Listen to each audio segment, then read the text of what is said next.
Я ему прямо в зале суда, еще когда деньги получил, ты, гаденыш, станки ты не купил. И давайте не будем фантазировать. Я просто делал ту работу, которую обязан бизнесмен делать. С Шейманом у меня не было ни одной личной встречи. Я ни разу не видел Тернявского на собрании участников. После 8 лет тюрьмы, после прочитанных 150 книг, я этот вопрос себе сам часто задаю, кто же я? Скандальная белорусская приватизация. Мотовело – один из немногих знаковых советских брендов, которые власти Беларуси отдали в частные руки. Эту историю от начала и до конца окружала тайна и сопровождала шумиха. Сначала, в начале нулевых, резкий взлет белорусы из Австрии. В Беларуси, где крупная приватизация – это большая экзотика, его компаниям позволили занять весьма заметную позицию как минимум в 3 направлениях. Компания, которую он представлял, купила акции одного из известных советских брендов Мотовело, производителя мотоциклов Минск и велосипедов Аист, а также 3 стеклозаводов. Через какое-то время, в 2006-м, снова сенсация. Загадочный австро-белорус Александр Муравьев оказывается вундеркиндом и героем, спасителем как минимум одной отрасли. Его звездный полет в Беларуси, длившийся более 10 лет, был заметным и громким.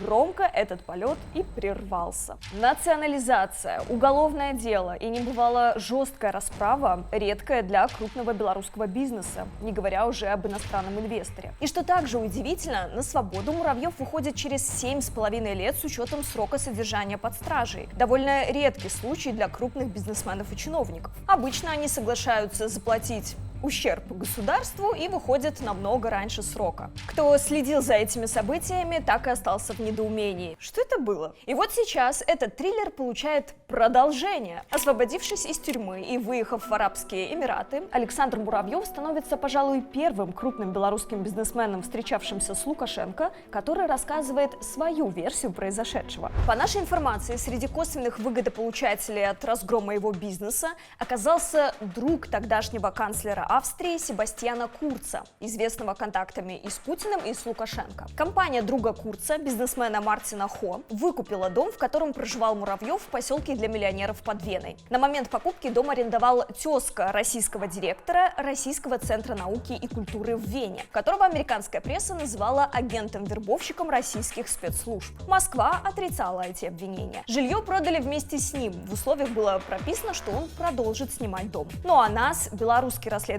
центр, коллеги из Австрии пригласили поучаствовать в совместном проекте по нашей специализации. Попробовать разобраться в закулисных процессах этой истории и возможных подозрительных схемах. При поддержке киберпартизана и международного консорциума журналистов-расследователей мы попытались понять, кто же стоял за таинственной фигурой Александра Муравьева, как объяснить стремительный взлет и громкую ликвидацию его бизнес-империи в Беларуси. Что из теперешних рассказов Муравьева подтверждается фактами, а какие утверждения вызывают сомнения. Сегодняшнее расследование заведет нас в так называемый белорусский Вагнер, к чиновникам в России и в высокие кабинеты в Минске, и опосредованно в раннюю молодость Александра Лукашенко. Я Алена Чернявская, и мы начинаем.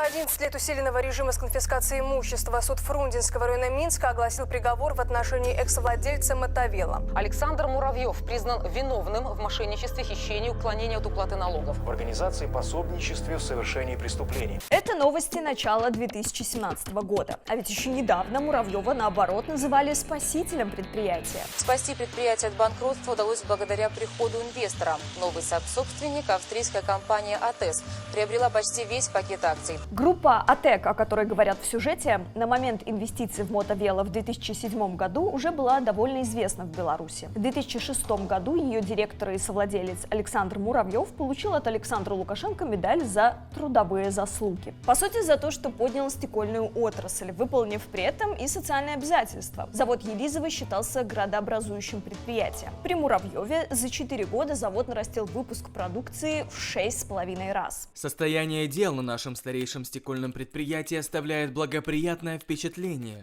Сейчас не то, что было в 2002 году, когда я приехал на разрушенный завод, когда надо было спасать ситуацию и прежде всего людей. Это Лукашенко говорил в 2006 году, а вот в 2002, который он упоминает, приход Александра Муравьева с компанией АТЭК в Беларусь выглядел загадочно.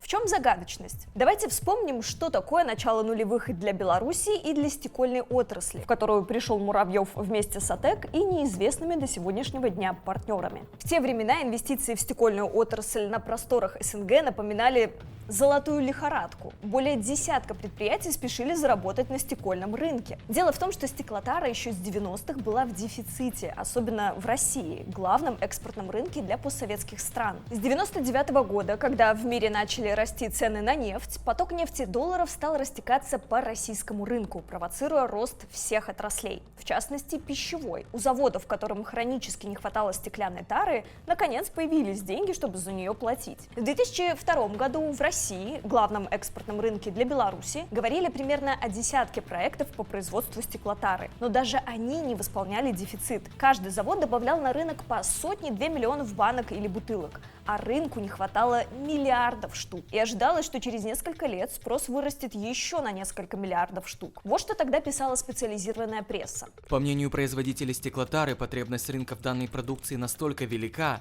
что запуск даже нескольких заводов не поможет решить проблему. Пока спрос пивоваров удовлетворяется в основном за счет оборотной тары и импорта. По оценке представителей компании Роско, российские пивовары используют порядка 8 миллиардов бутылок в год. Ожидается, что в ближайшие 10 лет показатель возрастет до 10-12 миллиардов. На фоне стекольного ажиотажа понятно, почему Александр Муравьев заинтересовался в нулевых инвестициями в несколько стекольных заводов в Беларуси. А вот почему ему это позволили – вопрос. Вот как проблемы с привлечением инвесторов на стеклозавод в Елизово описывала международная консалтинговая компания KPMG, которая сопровождала эту сделку. Интерес к России и странам СНГ проявлял целый ряд крупных международных производителей стеклотары, и некоторые из них уже вели деятельность в России. Однако Белоруссия представлялась им слишком рискованным регионом для приложения инвестиций. За объяснением, почему инвесторы в нулевых опасались вкладываться в Беларусь, далеко ходить не надо было. В то же время, когда Александр Муравьев начинал переговоры о покупке стеклозавода Елизово, разворачивался крупнейший к тому моменту приватизационный скандал. Российская Балтика, инвестировав в белорусский пивзавод Крыница, так и не получила обещанную госдолю акций. Балтийский проект является первым крупным российским инвестиционным проектом в Белоруссии. На практике было еще раз подтверждено, что любые зарубежные инвестиционные проекты в отношении белорусской госсобственности находятся под личным жестким контролем Лукашенко и осуществляются только с его личного согласия. Возвращаясь к Елизово, за тем, что происходит на заводе, следили на самом высоком уровне белорусской власти. Это подтверждает, например, выступление премьер-министра Сергея Сидорского. В докладе по экономическим итогам 2001 года он упомянул только один проблемный завод – стекольный в Елизово. Вот что о значимости этого предприятия говорил представитель международного консалтинга KPMG, который сопровождал сделку. До прихода иностранных инвесторов предшественник Елизово, стеклозавод «Октябрь», обеспечивал около 60% потребностей белорусского рынка в стеклобанке для консервирования сельхозпродукции, важного для республики товара с учетом большой значимости сельского хозяйства. Консультанты отмечали, что власти плотно курировали поиск инвестора. В силу стратегической важности предприятия для экономики Беларуси, а также его градообразующего статуса, активный интерес к нашей работе проявляли белорусские госорганы, отношения с которыми необходимо было выстраивать весьма аккуратно. Необходимо отметить, что к моменту продажи контрольный пакет в одном из акционеров Елизово, стеклозаводе «Октябрь», вернулся в руки государства. Вскоре после завершения сделки в августе 2002 года на завод приехал Александр Лукашенко. В 1996 году коллектив предприятия решил провести акционирование. Как прокомментировал итоги той приватизации Александр Лукашенко, проведена она была из рук вон плохо. Стало еще хуже, когда канадский партнер предприятия обанкротился. «Меня это испугало», — рассказал Александр Лукашенко. «Я подумал, что же будет с поселком, если будет загублено производство?» Итак, что мы имеем по ситуации на момент прихода австрийского холдинга в Беларусь? С одной стороны, взрывной рост на экспортных рынках и множество инвесторов, которые спешат воспользоваться бумом на рынке стеклотары. С другой стороны, в Беларуси власти очень выборочно допускают инвестора к важным активам. Да те и сами боятся приходить в непредсказуемый бизнес-климат. Возникает вопрос, как австрийская компания без истории в отрасли, во-первых, получила доступ к перспективному активу в Беларуси, а во-вторых, как она сама не побоялась вкладывать деньги в страну, где у инвесторов периодически отбирают то, что они успели вложить. Мы обратились с этими вопросами к Александру Муравьеву.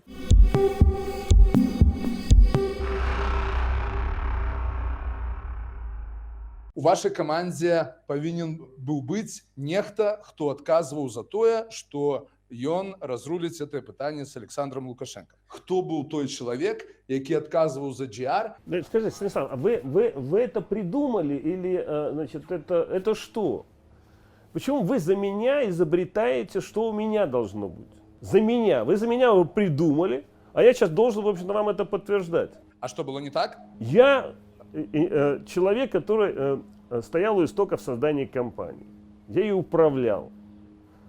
Она менялась и развивалась. Я был управляющим этой компанией с 1992 года. В 2001 году я, как деловой человек, увидел возможность совершить сделку по покупке акций стеклозавода «Елиза». Я посчитал для себя это интересно. Никакие специальные подходы к Александру Лукашенко для приватизации Елизову Муравьеву не были нужны. Так утверждает он сам. Когда продаешь майонезную банку или 3-литровую, значит, банку или там какую-то бутылку, что еще надо было рулить? Надо было производить продукцию и продавать. Надо было учить людей нормально работать. Возможно, я чего-то не видел. Был таким, знаете, обычным бизнесменом, таким же, которых я знаю в Австрии, там, в Беларуси некоторых, в Украине.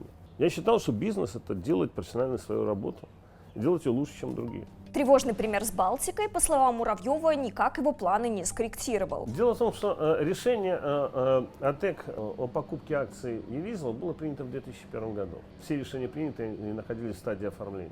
Естественно, когда вот эта информация начала появляться, я ее не понял, и она меня, конечно, огорчала. Но и что я должен был сделать? Понять ее, что происходит, я не знал. Возможно, между сторонами были какие-то обязательства, которые знают только они. Что у них там не получилось, я тогда понять не мог, а сделка с Елизовым была уже завершена.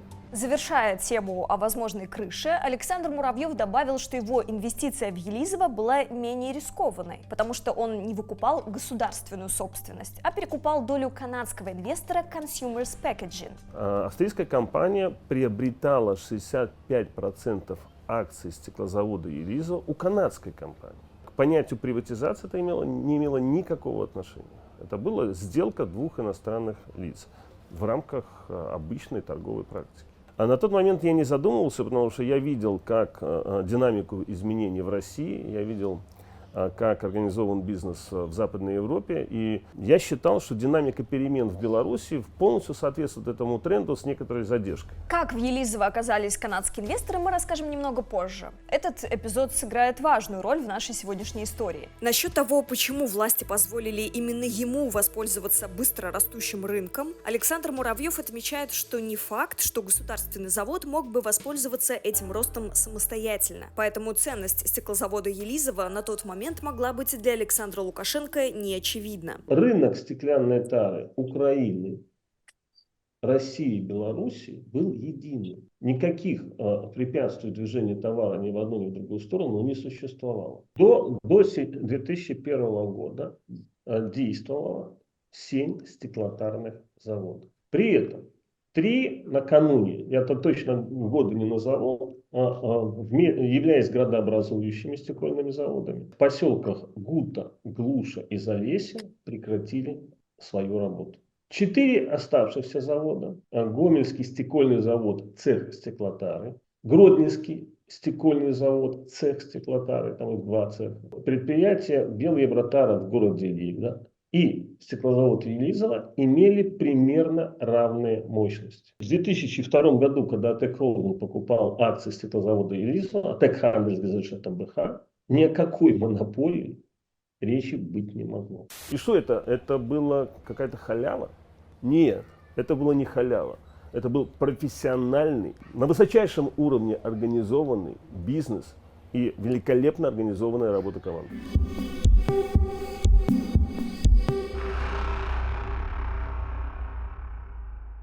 Попробуем разобраться, кто мог стоять за Александром Муравьевым, когда ему перешел весомый кусок производства стеклотары во время роста отрасли. Итак, смотрим, как создавался АТЭК в Австрии. Первую из компаний группы АТЭК Handelsgesellschaft в 2001 году создал гражданин Австрии Зигфрид Кеммедингер. Он и сейчас оказывает различные услуги юрлицам. Меньше чем через месяц после открытия фирмы Кеммедингер передает ее Александру Муравьеву. Тот становится стопроцентным владельцем, но затем делится долями с другими физическими и юридическими лицами. Одним из первых, еще до официального прихода этой компании в Беларусь, становится гражданин Беларуси Евгений Чанов. Это имя уже попадалось в наших расследованиях о подпольной империи Виктора Шеймана, которого называют ближайшим соратником Александра Лукашенко и обвиняют в убийствах его политических оппонентов в 90-х. Евгений Чанов родился в России, но служил в 5-й бригаде спецназа, которая базируется в Марьиной Горке в Минской области. С конца 19-го и часть 20-го Чанов возглавлял Гард-сервис, первую и пока единственную частную охранную компанию с правом носить оружие. О связи Гард-сервиса с Шейманом мы также рассказывали в одном из наших предыдущих расследований. Также Чанов отвечал за безопасность в Белгеопоиске, компании с долей государства. Позже фирма перешла к людям Шеймана и разведывала для них золотые месторождения в Африке. Этот самый Чанов был среди совладельцев АТЭК Handelsgesellschaft, компании, которая выкупила контрольный пакет Елизова, практически с момента ее основания в 2001 году по 2004. Как минимум в 2004 году, по данным базы Киберпартизан, Чанов значится директором одной из белорусских фирм АТЭКа – Виклиф Елипак.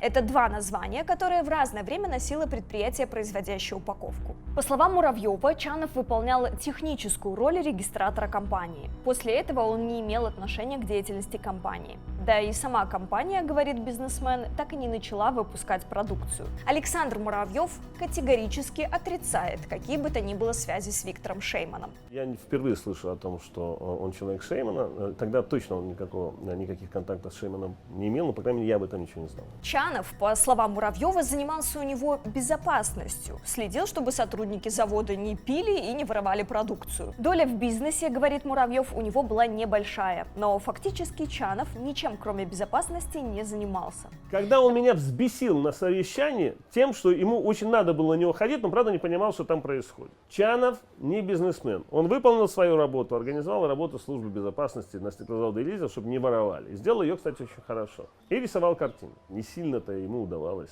вообще участвовать в жизни компании. Допустим, что это и вправду совпадение, и человеком Шеймана Чанов стал уже после работы у Муравьева. Но это совпадение не единственное. Бизнесмена окружали и другие люди, которых мы сейчас знаем как доверенных лиц в семейном бизнесе Шеймана. Бывший генеральный директор Мотовела при Муравьеве Сергей Аношко позже начал работать в компании «Авангард Грузотранс». Контактом «Авангард Грузотранс» в госреестре указан имейл Global Custom, фирмы, которую основали гражданская жена Шеймана Анна Пушкарева вместе с родственницей его предыдущей жены. Идем дальше. Владелец «Авангард Грузотранса» Юрий Гришук работал и в Global Custom, а до этого он работал у Александра Муравьева, директором Виклиф Елипак. Благодаря киберпартизанам мы знаем, что в 2010-2013 годах, уже после увольнения из Мотовела, Аношко вместе с Шейманом как минимум 4 раза летал в Африку, Арабские Эмираты и Латинскую Америку. Из одной из таких поездок Аношко возвращался чартерным рейсом с кошельком Лукашенко бизнесменом Александром Шакутиным. А время той командировки совпадает с датами визита Лукашенко в Латинскую Америку. Вот еще одно совпадение из многих. Заместителем Сергея Аношко на должности гендиректора Мотовела при Муравьеве работал Евгений Жовнер. Он также возглавлял компанию Zim Goldfields, которая через офшор на Сейшельских островах,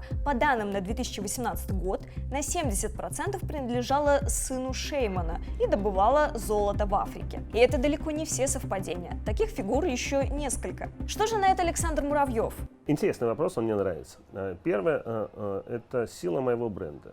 Я с этим впервые столкнулся в 90-х годах, когда в процессе реорганизации бизнеса человек 10-12, которые работали в разных предприятиях под управлением тогда Hyundai, в последующем АТЭК, все прямо единым коллективом ушли в какую-то компанию, которая продавала МАЗы и занималась поставкой запчастей. Вот так они сдружились в компании, сроднились, можно сказать, и целой группой туда ушли. Та же самая ситуация, наверное, и с этими людьми. Они так сдружились, они так сплочились, что один перешел к Шейману и затащил всех остальных. А я хочу сказать, что люди не крепостные.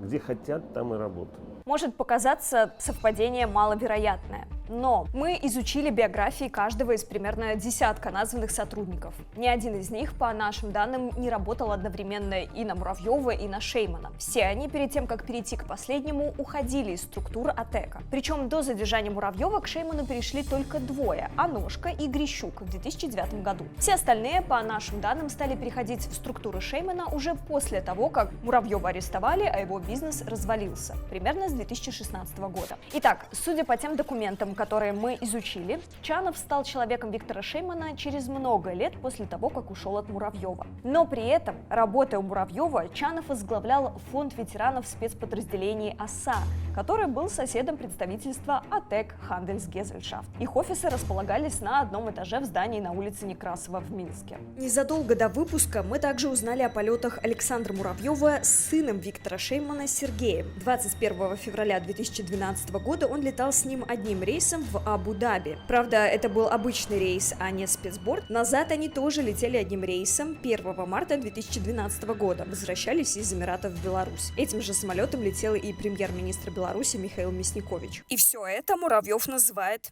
абсолютными совпадениями. С Мясниковичем мы руку друг другу жали, когда встречались. Один раз мы даже с ним в самолете встретились и обнимались. Тогда следующий вопрос. У нас есть информация, что вы летали в Эмираты в феврале 2012 года одним рейсом с Сергеем Шейманом и возвращались тоже одним рейсом 1 марта тоже с Сергеем Шейманом и как раз с Мясниковичем. Возможно, это та самая встреча, о которой вы сейчас говорите. Не знаю, потому что Мясникович-то я несколько раз видел в самолете. А кто такой Сергей Шейман, я до сих пор не знаю. То есть это совпадение? Абсолютно. Вы летите туда на одном рейсе и назад на одном рейсе. И в вашем понимании это просто совпадение вот так вот? Максим, я лечу на том рейсе, который я посчитал нужным для себя. Я с ними в одном рейсе не летал. Мне вообще по барабану, кто летает в этих рейсах.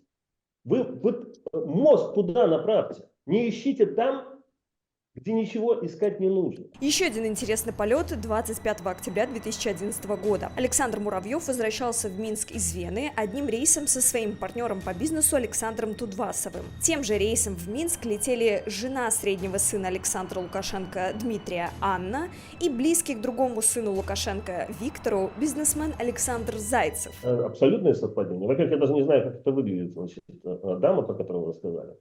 Как выглядит Зайцев, я знаю. Понимаете, когда на одном самолете летят люди настолько влиятельные, это выглядит по меньшей мере подозрительно. Это может говорить о том, что у вас есть общие интересы. Вы могли общаться, вы могли ехать на какую-то общую встречу, бизнес-встречу или политическую встречу. Максим, для того, чтобы ехать на общую встречу, даже не обязательно лететь одним самолетом. Можно лететь с разных концов мира.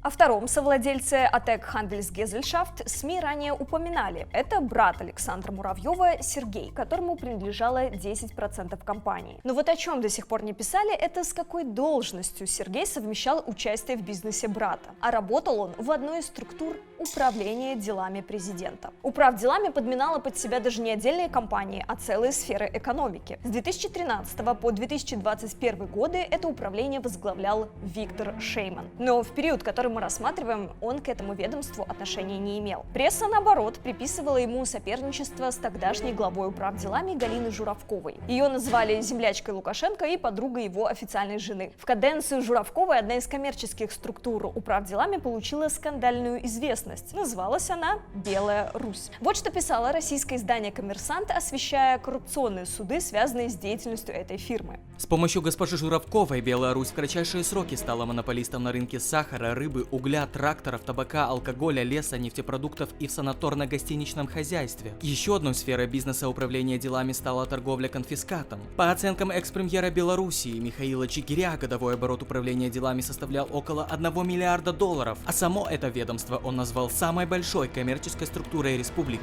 И вот в этой самой Белой Руси на должности начальника отдела работал брат Александра Муравьева Сергей. Откровенно, с Журавковой мы не были знакомы. Да, 2 или 3 года Сергей работал в Белой Руси менеджером, какие-то торговые проекты реализовал. Он же самостоятельный человек, мой брат. У меня не было с этой компанией никаких ни торговых, ни инвестиционных взаимоотношений. Сергей Муравьев возглавлял отдел в Белой Руси как минимум в 2003-м, начале 2004 года. В отличие от тех сотрудников, которые уходили от Муравьева к Шейману, Сергей Муравьев был совладельцем головной компании холдинга АТЭК одновременно с работой в Белой Руси. В 2004 году Галину Журавкову арестовывают. Начинается скандальный процесс о хищениях менеджментом Белой Руси. В том же 2004-м Сергей Муравьев покидает структуру управделами и выходит из совладельцев АТЭК Handelsgesellschaft. Кстати, кому интересно, чем закончилось дело Белой Руси? Журавкова и ее подчиненные перечислили на счет этой структуры почти $3,5 миллиона из личных или одолженных средств, чтобы покрыть ущерб, который им инкриминировали. В СИЗО КГБ она провела в общей сложности 3 месяца, потом ее помиловали. Но вернемся к совладельцам АТЭК. Несмотря на то, что один из них работал в самой богатой и коррумпированной организации управделами Лукашенко, мы не нашли доказательств тому, что он имел прямой доступ к главе управделами, не говоря уже о Лукашенко, и мог как-то использовать эти связи для приватизации Елизова. А вот третий интересант этого процесса точно имел доступ к высшим эшелонам власти.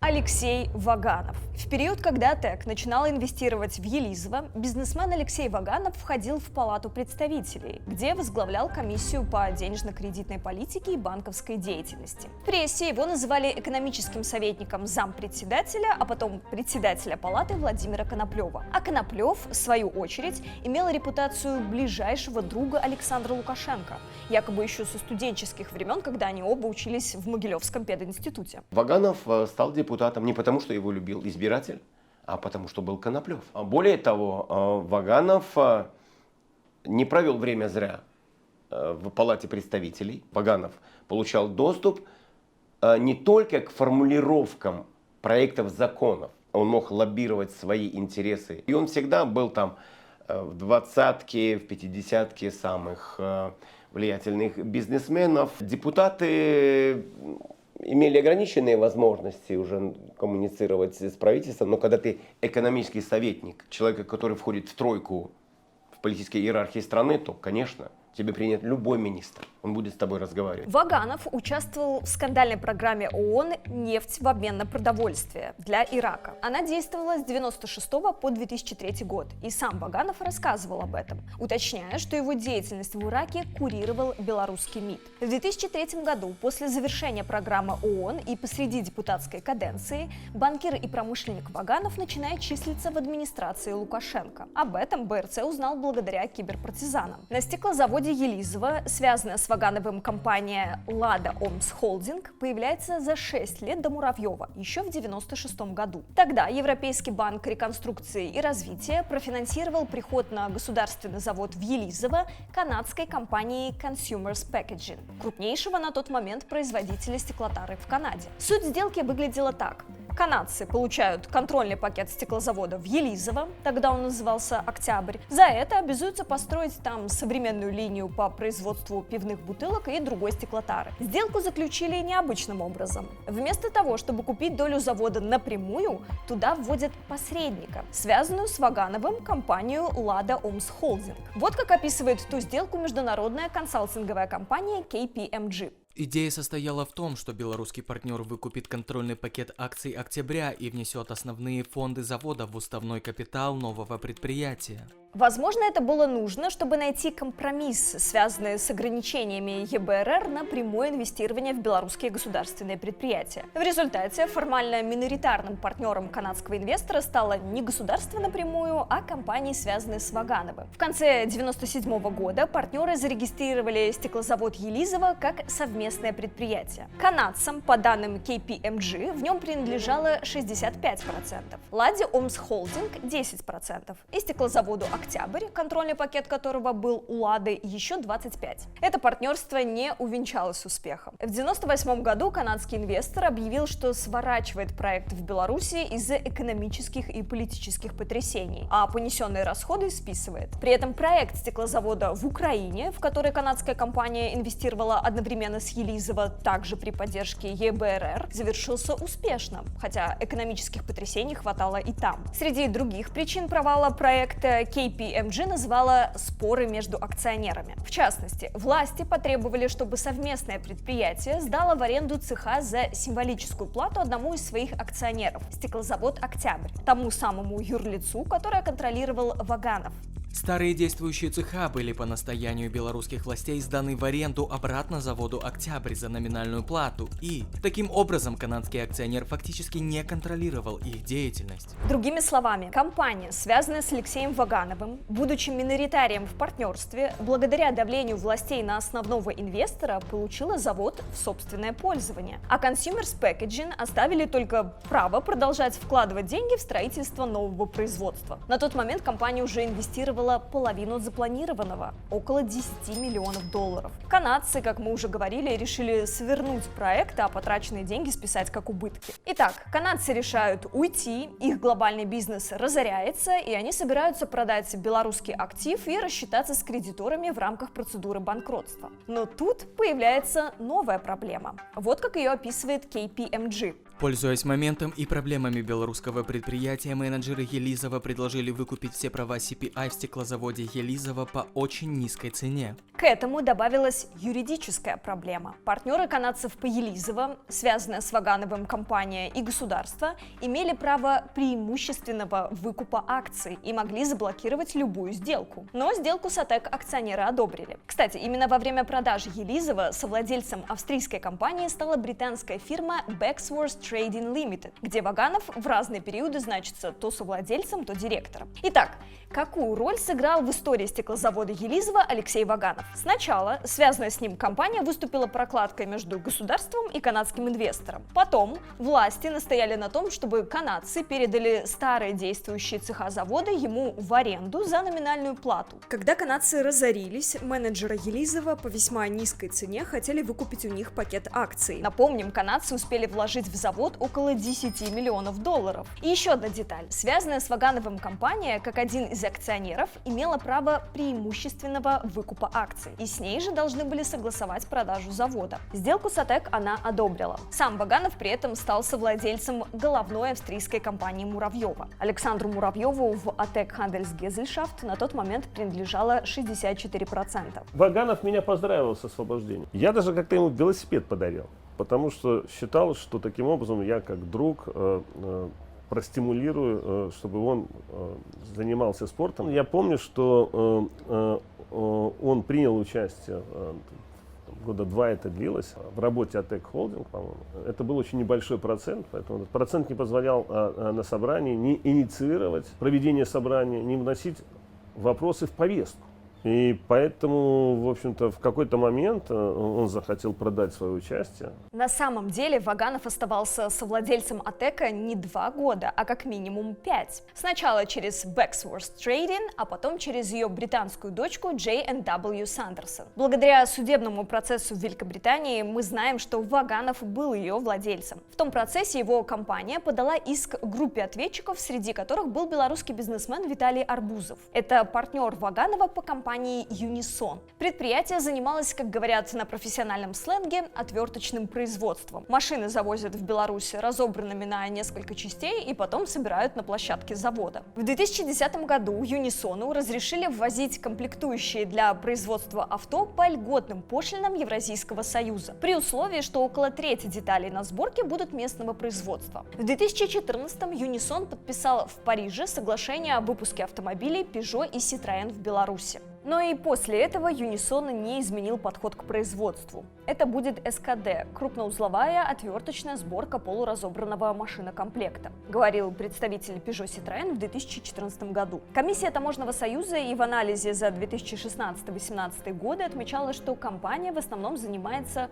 крупноузловой сборкой с низкой степенью локализации производства. Но на Ваганове список влиятельных партнеров Муравьева не заканчивается.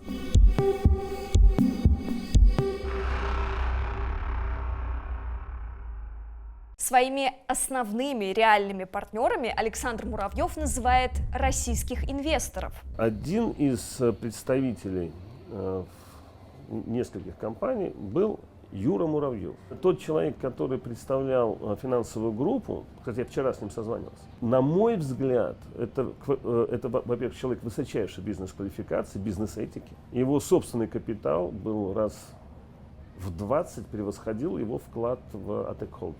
Юра, как бизнесмен, он сильный, он самостоятельно действовал. По его этическим на тот момент качествам и деловым он вносил колоссальный вклад в работу собрания участников и в акционерную работу.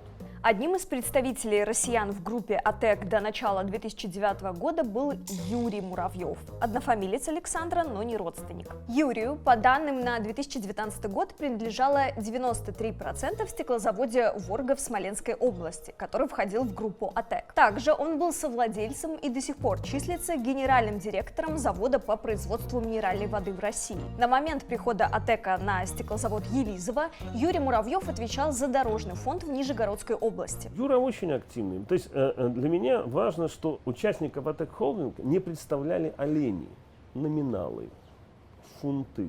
То есть для меня важно, чтобы человек был дееспособен, принимать собственные решения. Когда он подписывается за сделку на 10 либо на 100 миллионов, мне важно, чтобы он был дееспособен совершать такие дела. Потому что если я знаю, что передо мной не настоящее лицо, то, естественно, я должен знать, кто тогда настоящий. Юра настоящий. Абсолютно настоящий. Еще двое россиян в списке партнеров, которые фигурируют во множестве других фирм в связке с Юрием Муравьевым, Петр Васка и Евгений Лемяскин. В офшорных сливах, которыми с нами поделился международный консорциум журналистов-расследователей, мы нашли две сделки российских бенефициаров Елизово с другими влиятельными людьми. Одну с Анатолием Тернавским, крупнейшим нефтяным кошельком Александра Лукашенко. У него в свое время работала невестка Лукашенко Анна. Тернавский фигурировал в одном из наших недавних расследований. Там же упоминался и Петр Васка. В одном из писем к офшорному провайдеру Meritus Service он говорил, что согласовал с Тернавским условия по передаче ему от нас компании Стиллеран. В том же письме Васка просит провайдера подтвердить, что Евгений Лемяскин больше не является бенефициаром этой компании. Вторая сделка касалась фирмы, которая владела недвижимостью в Белоруссии – Mainship Realty. Ей владели Юрий Муравьев, позже Васка, Лемяскин, перед этим их офшоры. С 2014 года владельцем стал Никита Евлахов, а в следующем году к нему присоединился Сергей Евлахов,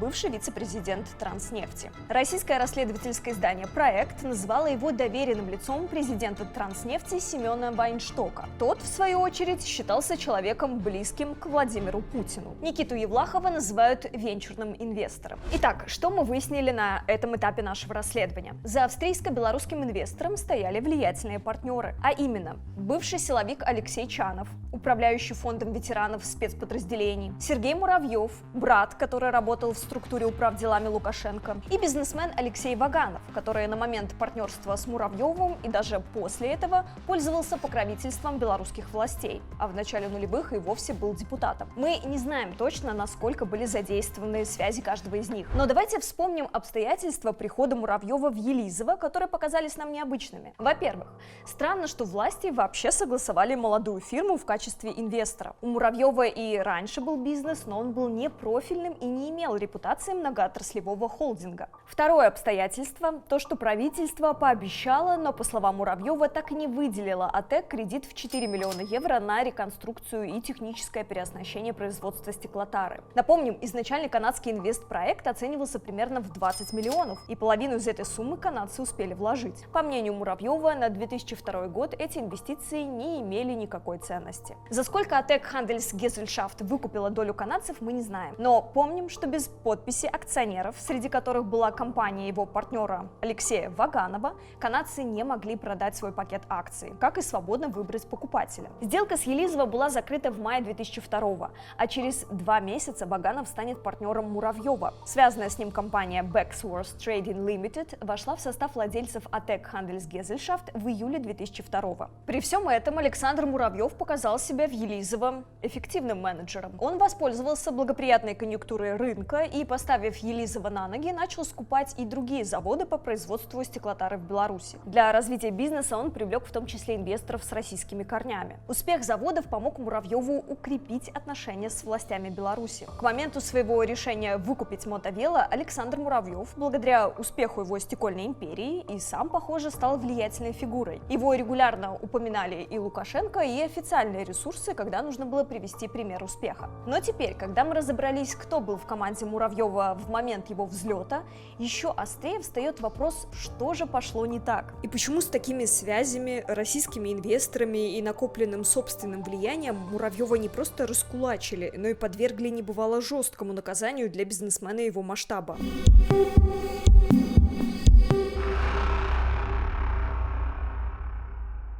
Дело в том, что на пике своего успеха в 2007 году Муравьев поссорился со своими влиятельными партнерами из-за денег. Поводом для споров, видимо, стала инвестиция в Мотовело. Из показаний Юрия Муравьева следует, что он не участвовал в покупке этого актива, и Александр решил в него инвестировать сам. Но другой свидетель утверждал, что сделка была согласована, в том числе и с Юрием. А сам Александр Муравьев настаивает, что под решением АТЭК купить Мотовело стоит подпись именно Юрия Муравьева. В июле 2007 на следующий день после указа Александра Лукашенко о приватизации Мотовело, компания, связанная с Вагановым, вышла из АТЭК Handelsgesellschaft и АТЭК Holding, а фирмы российских партнеров в тот же день избавились только от своих долей в АТЭК Handelsgesellschaft. Одновременно партнеры начали подозревать, что Александр Муравьев присваивает их деньги, а не инвестирует. В 2010 году представитель акционеров АТЭК Holding Петр Ваская обратился в белорусские органы, обвинив Муравьева в мошенничестве.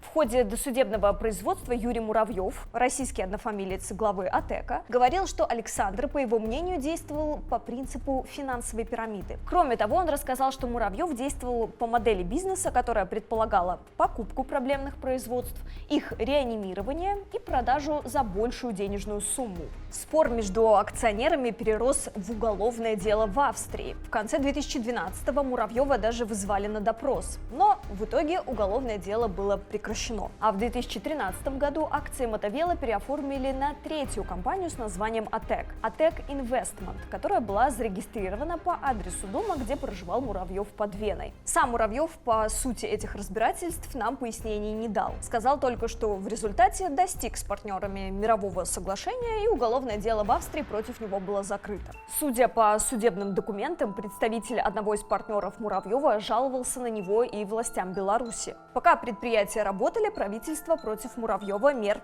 не принимало, но и существенных льгот от государства АТЭК тоже уже не получал. Между тем, изменилась и ситуация на рынке. На смену благоприятным ветрам пришли штормы. Во-первых, с 2008-го российский газ для Беларуси дорожал каждый год, а газ – это главный расход для стеклозаводов. Наверное, это мой косяк. Промышленные предприятия, едва акции были приобретены, получили плюс 60% тарифов на электротеплоносители. Мог ли я предполагать такое во время переговоров? Я ложанулся. Надо было подписывать договор на других условиях, чтобы инвесторов не кидали. Так ведь кидают. В том же 2008 грянул кризис и на российском, и на белорусском рынках. Усугубляло ситуацию то, что внутри России, то есть для российских конкурентов, газ стоил намного дешевле. Муравьев рассказал нам, что он как председатель наблюдательного совета стеклозавода Елизово выходил с отраслевой инициативой установить конкурентные тарифы для предприятий стеклотарной отрасли Беларуси и России. Добиться положительных изменений Муравьеву не удалось. И второго белорусского кризиса 2015 года его холдинг уже